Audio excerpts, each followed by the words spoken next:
Awo nyini wetuli. She's a fan of Spice Diana and amwagala nnyo kitegedde. So agenda kuba abuulya Spice why she loves Spice so much. Hello. Hello. What's your name? Damali. Damali. Which school? St. Andrew Kagwagombe High. Which class? Senior 4. Senior 4. Yes. You love Spice Diana? Yes, very Why do you love Spice Diana? Love her because of her fashion. Okay, that's 1, Yes. 2. Her color. Her color. 3. We are the same size. Same. Okay. Yes. Her smile. Okay. Yes, that's all. Any message to Spice Diana? Spice Diana, thank you for being smart. Thank you for loving people, the children, and Happy New Year. Okay. Happy New Year. Okay, Spice. And I wish you the best in your exams. You done with Form 4? No, I'm going Senior 4. Okay. Yeah, so I wish you the best. I know you're gonna fly with, after the exams. Organize lunch and you be successful. You'll be even better than Spice. Because me, I got started too. But I know you're gonna get better. Okay, so this side, hello. Hello. How are you? I'm fine. You're fine? Yeah. Okay, you love Spice Diana? Oh, yeah, of course. Okay. Now tell her she's here. Tell her why you love her so much and, She's beautiful. That's 1, 2. She loves everyone. She loves everyone. Yeah. Okay. Okay, any message now to Spice before the year continues? Thank you for sparing time and coming to spend time with our family. Yeah, you're really amazing. Yeah, I love your voice. Okay. So Spice, ebigambo by'oyinza omuwa omukyalo? Well, I feel great. They love me. The compliments, oh my God. She said I'm beautiful. She says she loves my smile. Who am I? So let me keep on smiling and, of course, being beautiful. I won't disappoint you guys. Thank you for the love. I love you so much. I love you even more. Wow. Yeah. So, yes, Nyabo, how are you? Fine, thank you. What's your name? Come here. What's your name? Millie. Millie. You love Spice? Yes. Okay, why do you love Spice Diana? I love her voice. Okay. She's pretty. Okay. She's smart, ever smart. Okay. So, and she loves people. She loves people. So thank you for coming and spending the first day of 2020 with us. Okay. Spice. Talk to this lady. Oh, here. hello. She's been smiling. Hello. How are you? I'm fine. You're fine. Yes. What's your name? Mariana. Mariana. And the second name? Chisache. Chisache. Do you know this person here? Yes. Are you sure? Yes. Look at her. Look at her. You know her? Yes. What's her name? Spice Diana. What? You know any song by Spice? Yes. Which song? Baby Olimana. Baby Olimana. Baby Jangonda. Okay. Okay, why do you love Spice Diana? Because I like her voice. I like how she looks. Oh my God. And she's nice. She's The nice. children. She's nice to other children. Okay. Awo nyini wenkugambira omuyimbi atayagala baana kwega Spice alaze love nene nnyo. Selfie zikyagenda mu maaso nga bw'olaba ensonga zonna tugenda kuba tuzikulaga. Wow, this baby loved Spice, yeah? We're singing together. Hello. Hello. How are you? In the middle. I'm fine. What's your name? Elena. Elena. Yeah. Why do you love Spice Diana? She's actually my favorite musician. Are you kidding me? Are you sure? Yeah. Like Spice is your favorite? Yeah. I like her music and everything about her. Okay. And just want to thank her for coming because most musicians may not come because it's the first day of there, but she spared time to come here. Thank you. You're welcome. I love you too. And this lady here. Let's talk to this lady. Hello. So cute. Hello. Hello. How are you? I'm fine. You're fine. What's your name? Renya Kasozi. Kasozi. Yes. Okay. Who is she? She's Spice Diana. Why do you love Spice Diana? She's always prepared. She's always ready to do it, and she never gives up. Oh my Wow. Say that again. Look into the camera. Say that again. She's always prepared, and she's my favorite, and she never gives up. Wow. Give me a high five, babe. Wow. We never So give- Spice, say some good words to this chick, to this girl here. Any good words to this? I love her. Okay. I love her. I think she's just like me. I don't know even how she got it, that I never gave up. I'm always prepared and I'm ready to go for it. I don't know, you girl, you know me better than I do. I do know myself. Hand me another high. Thank you. That's my favorite. Thank you so much. And actually, but your talent came out in that song so much. Because that boy was a good musician. He has vocals. So your talent came out in that song so much. So it's a very, very nice song.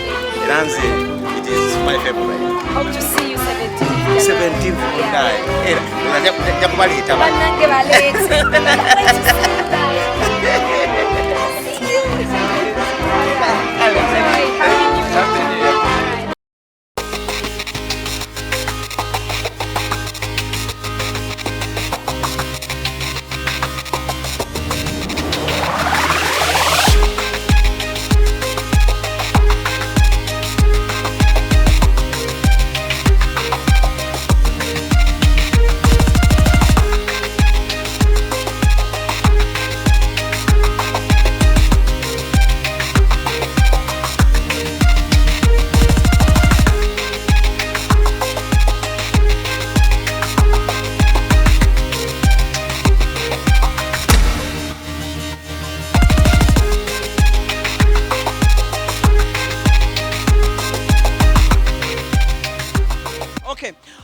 Agambye ku celebrity track webale nnyo kubeeranga kwoli tulina Spice Diana and of course tugenda kwogera ku 2017 wabadde na 2020 kikye tuba tusuubira omwaka guli mu kutandika mu manyi wakati ina concert ng'ennaku z'omwezi 17 kuno omwezi gwennyini ogwa January so kyolina okukola gwe munnange kwe kubanga oteeka akasenteko kwe kubanga zino zooliddeko zimala zisigadde zitereke zibeereza 17 Spice how are you? I'm okay, how are you mukwano? Obulamu bugamba Yeah, actually. Happy New Year kwegamba obulamu nze sirina kyentoma guno omwaka nange sitoma obuwedde yeah nange oyinza mwebaza oti Katonda mwebaza okusokera ddala olw'omukwano gwampadde from my fans nange gwembalaga manyi omukwano ogukola buli kimu and of course achievements nyingi nnyo mu music buli kimu concert yange ey'omwaka guno ogwaggwa era nga tutegese ne concert 2020 so mukama mwebaliza ebintu bingi nnyo.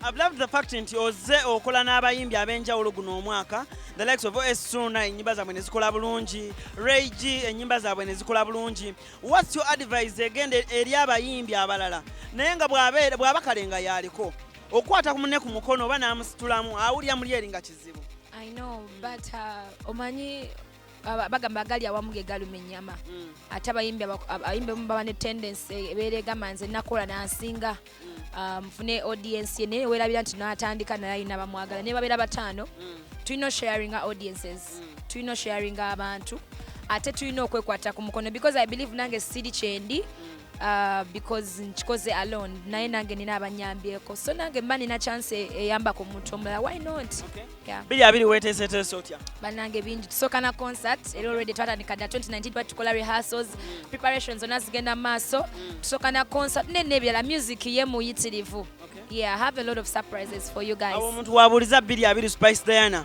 omuntu yandigambye nti omuwala ku myaka gya Spice yandibadde atulagayo omwagalwa yandibadde atujja ebigambibwa nti Roger ate yebba yakola atya n'otuzayirayo ku mwana ne tugenda ne twanjula ne tukola ababuyita batya after party zonna biki intro shower well Spice oli kuki ku nsonga z'obufumbo leka tuloza gwe nina emyaka emeka kale ne wegiba 22 ne wegiba 2 oyina emeka owaliwa Spice emugwa yeah nawe soko tulago Spice ezensonga ezange naye gwe ezo za gwanga I know naye era muntu I know ba prepared natuka nawulira nti yes now I'm ready sira ekimpapya bagembwa atafumbirwa tagenda kubana bulamu ogenda kufencha no oyino banga ekintu okikola oli ready saga agenda mu kintu tukencha musekerere nga nvudde mu bufumbo kasoke ne setting kasoke nkole yeah nabe bijje masao yeah 2019 saakufuna budde ku meetinga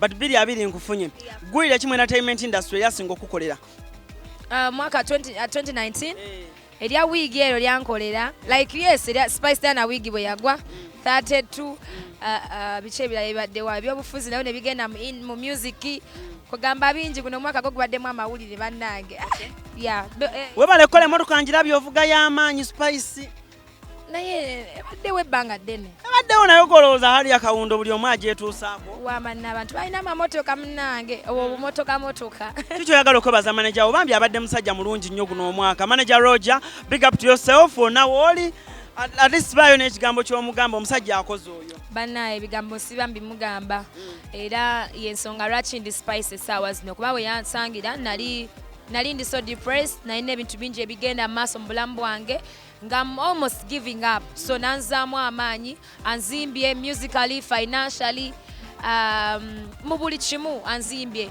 Apparently buli guno omwaka oguwedde ne 2018 gibadde emyaka gyange gisinze mu bulamu bwange bukyanga nzaalibwa because of him.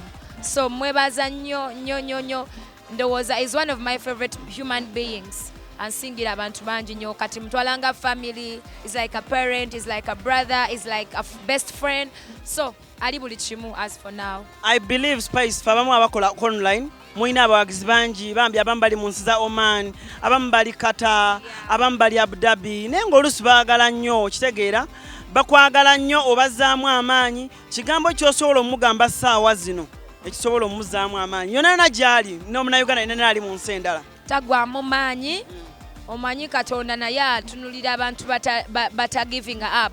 Oyinza obutafuna guno omwaka, so imagine giving up mwaka guno eno, so nga te Katonda yakutegekera mwaka guddako. So never give up, twekolerere kubanga ekintu kyoba weekolerere ne Katonda akuteramu obwangu ate okiwangaaza. Tuleme kulilayinga nnyo ku bantu balala naye ate n'ekirala twesigame Katonda. We should always pray, twesabire nnyo Katonda naye abatuwulira. Just nti oli mubirwawo, but just know if you're not making it today, you're making it tomorrow. Just patience, kukola kulemerako, and you'll make it. Akasembayo k'osobola okugamba Mama Brighton?